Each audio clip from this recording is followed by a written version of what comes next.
எங்களுடைய இந்த வடகிழக்கு பிரச்சனைகளை நாங்கள் கூடுதலான கவனத்தில் எடுக்க வேண்டிய தேவை இருக்கும். தமிழர்களுடைய பிரச்சனையை, தமிழ் மக்களுடைய பிரச்சனையை, தமிழ் விளையாட்டு வீரர்கள் சம்பந்தமான பிரச்சனைகளை நாங்கள் கூடுதலான கவனம் செலுத்த வேண்டி இருக்கின்றது. காரணம் தான் சபை உறுப்பினர் அவர்களே, கடந்த 30 வருடங்களுக்கு மேலாக யுத்தத்தால் பாதிக்கப்பட்ட மக்கள், எங்களுடைய விளையாட்டுத்துறை மாத்திரமல்ல சகல துறைகளும் செயலிழந்து காணப்படுகின்ற ஒரு நிலைமை. அப்ப அந்த வகையில் இன்றைக்கு யுத்தத்தால் பாதிக்கப்பட்டு சகலதையும் இழந்திருந்த போதிலும் கூட இன்றும் கூட யாழ்ப்பாணத்தில் இருக்கின்ற விளையாட்டு வீரர்கள், முல்லைத்தீவில் இருக்கின்ற இளைஞர்கள், யுவதிகள் இன்றைக்கு உலக புகழ்பெற்ற பல்வேறு பதக்கங்களை வென்று எமது நாட்டினுடைய பெருமையை சேர்த்திருக்கின்றார். அபகார பெருமையை சேர்க்கின்ற போது அவர்களுக்கு அந்த உரிய மதிப்பு வழங்கப்பட்டிருக்கின்றதா, அல்லது இந்த சமூகத்தில் அவர் கௌரவிக்கப்பட்ட பிரஜைகளாக விளையாட்டு வீரர்களாக மாற்றப்பட்டு இருக்கின்றார்களா என்று தேடி பார்க்கின்ற பொழுது கேள்விக்குறியாக இருக்கிறது. அதனால்தான் எங்களுடைய விளையாட்டுத்துறை அமைச்சர் இன்றைக்கு, நான் நினைக்கின்றேன், அவர் அமைச்சு பதவி ஏற்றதில் இருந்து கூடுதலாக சென்றிருப்பார். யாழ்ப்பாணம் என்றே கூடுதலாக சென்றிருக்கின்றார்.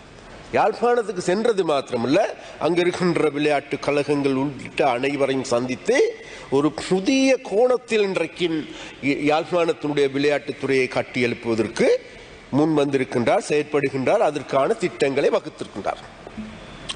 அந்த திட்டங்களின் பொழுது விசேடமாக எங்களுடைய ஜனாதிபதியினுடைய கருத்திட்டமாக இருக்கின்ற யாழ்ப்பாணத்துக்கே உரிய தனித்துவமான சர்வதேச கிரிக்கெட் மைதானம் ஒன்றை அமைப்பது.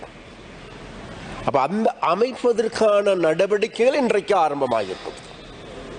இதனால் வரைக்கும் யாருமே இந்த நாட்டில் இருந்த 76 வருடங்களாக இருந்த ஆட்சியாளர்கள், அந்த ஆட்சியாளர்களோடு கரம் கோர்த்து கொண்டிருந்த, இன்றைக்கு தமிழர்களுக்காக முதலை கண்ணீர் வடிப்பது என்ற ஒரு சில தமிழ் அரசியல்வாதிகளும் கூட இந்த 76 வருடங்களாக இவ்வாறு சிந்திக்கவில்லை. ஆனால் இன்று யாழ்ப்பாணத்திற்கே ஒரு சர்வதேச கிரிக்கெட் மைதானம் ஒன்று வரப்போகின்றது.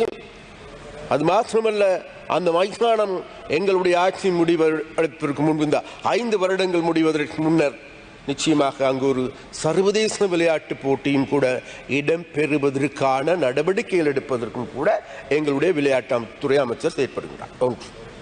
அதே போன்று எங்களுக்கு எல்லோருக்குமே தெரியும், யாழ்ப்பாணத்திற்கு இது நாள் வரைக்கும் கிடையாது அங்கு இருக்கின்ற உள்ளக விளையாட்டு அரங்கு.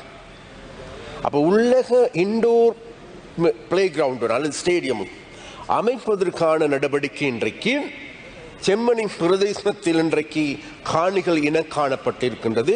அந்த காணிகள் அந்த பிரதேசத்தில், அதாவது சர்வதேச தரம் வாய்ந்த ஒரு உள்ளக விளையாட்டு அரங்கு மாத்திரமல்ல பயிற்சி நிலையமும் கூட ஆரம்பிக்கப்படுவதற்கான நடவடிக்கை எடுக்கப்படும்.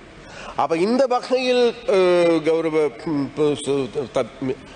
தவிசாளர் அவர்களே, எங்களுடைய அரசாங்கத்தினுடைய நடவடிக்கைகள் இது நாள் வரைக்கும் இந்த நாட்டில் இருந்த அரசியல்வாதிகள் அல்லது ஆட்சியாளர்கள் எங்களுடைய பிரச்சனையை, விசேடமாக தமிழ் மக்களுடைய பிரச்சனையை, அதில் குறிப்பாக வடகிழக்கில் வாழுகின்ற தமிழ் முஸ்லிம் மக்களுடைய பிரச்சனைகளை, அங்கிருக்கின்ற இளைஞர் யுவதிகளுடைய விளையாட்டு ஆற்றலை வெளிப்படுத்துகின்ற நடவடிக்கைகள் எடுத்திருக்கின்றார்களா?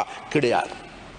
அது மாத்திரமல்ல, இன்றைக்கு நாங்கள் எங்களுடைய விளையாட்டு வீரர்களுடைய செயற்பாடுகளை நாங்கள் பார்க்கின்ற பொழுது, யாழ்ப்பாணம் என்பது இன்றைக்கு உதைகண்டா பந்தாட்டத்தில் கொடி கட்டி பறக்கின்ற பிரதேசமாகும். அதாவது உலக தரம் வாய்ந்த, ஆனால் அந்த விளையாட்டு வீரர்களுக்கு அதற்கான தளம் ஒன்று இல்லை, அதற்கான களம் ஒன்று இல்லை. ஆனால் அந்த களத்தினை உருவாக்கி எதிர்வரும் காலங்களில் நாங்கள் நினைக்கின்றோம் எங்களுடைய விளையாட்டு அமைச்சருடைய செயற்பாடாக இருப்பது அங்கு இருக்கின்ற கிரிக்கெட் விளையாட்டையும் அதிகரிப்பதற்கும், கிரிக்கெட் விளையாட்டில் முன்னேற்றம் அடைகின்ற தரமான விளையாட்டு வீரர்களை இனம் கண்டு கொண்டு அவர்களை சர்வதேச தரத்துக்கு உயர்த்தி வைப்பதற்கும் அதை போன்று உதைப்பந்தாட்ட துறையில் முன்னணியில் திகழ்கின்றது. அந்த உதைப்பந்தாட்ட துறையும் கூட சர்வதேச தரத்திற்கும் சர்வதேச விளையாட்டு போட்டிகளிலும் கூட கலந்து கொள்ளுகின்ற ஒரு களத்தை அமைப்பதற்கு ஏதுவான நடவடிக்கைகள் இப்போது எடுக்கப்படுகிறது.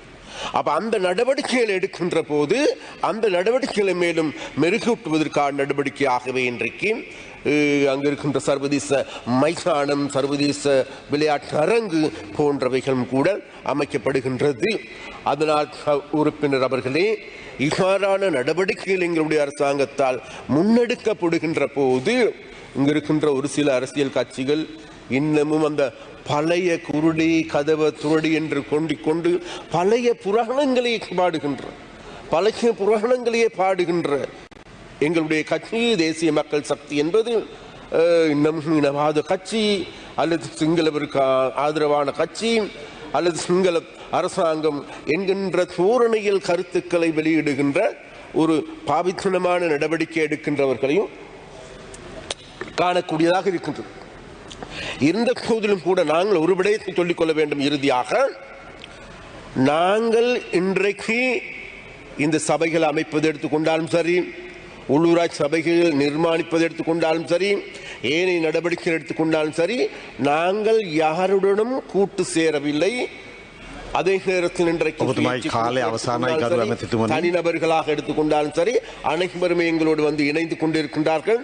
அது மாத்திரமல்ல, இவ்வாறு எங்கள் மீது குற்றச்சாட்டுக்களை முன்வைக்கின்ற நபர்கள் கடந்த காலங்களில் இன்றைக்கு விசேடமாக யாழ்ப்பாணத்தில் இருக்கின்ற வடகிழக்கில் இருக்கின்ற ஆயிரக்கணக்கான இளைஞர்களை யுவதிகளை முள்ளி வாய்க்காலில் சென்று பூண்டோடு அழிக்கப்பட்டவர்களோடு சேர்ந்து கொண்டு அந்த அழிவுக்கு ஆதரவளித்த டக்ளஸ் தேவானந்தா போன்றவர்களோடு சேர்ந்து ஆட்சமைக்கின்ற நரித்தனமான அரசியலில் இன்றைக்கு ஈடுபடுகின்றவர்களாக மாறியிருக்கின்றார்கள். கடந்த காலங்களில் ஐக்கிய தேசிய கட்சி தொடர்பாக பாரிய விமர்சனங்களை முன்வைத்த, அதை போன்று சஜித்கனியை பற்றி பாரிய விமர்சனங்களை முன்வைத்த, டக்ளஸ் தேவானந்தா சம்பந்தமாக பாரிய விமர்சனங்களை முன்வைத்த இந்த சுமந்திரன் போன்றவர்கள் இன்றைக்கு அவர்களோடு சேர்ந்து கொண்டு இன்றைக்கு தாங்களுடைய அரசியலை முன்னெடுக்கின்ற கேவலமான ஒரு நிலையில் இருக்கின்ற போது எங்களை பற்றி இன்றைக்கு போலியான பிரச்சாரங்களை போலியான கருத்துக்களை தமிழ் மக்கள் மத்தியில் கொண்டு செல்கின்றார்கள். அதனால் நாங்கள் நினைக்கின்றோம், நாங்கள் எடுக்கின்ற வேலை என்பது எங்களுடைய செயற்திட்டம் என்பது தமிழ் மக்கள் இன்றைக்கு தழுவி கொண்டிருக்கின்ற செயற்திட்டமாகும். அதனால் அந்த செயற்திட்டம் வெற்றி பெறுகின்ற போது நிச்சயமாக இந்த இனவாத மதவாத அரசியல் இல்லாது போய்விடும் என்பதை இந்த இடத்தில் கூறி வைக்க விரும்புகின்றேன். நன்றி, வணக்கம். செய்திகளை உடனுக்குடன் தெரிந்து கொள்ள உடனே சப்ஸ்கிரைப் பண்ணுங்க.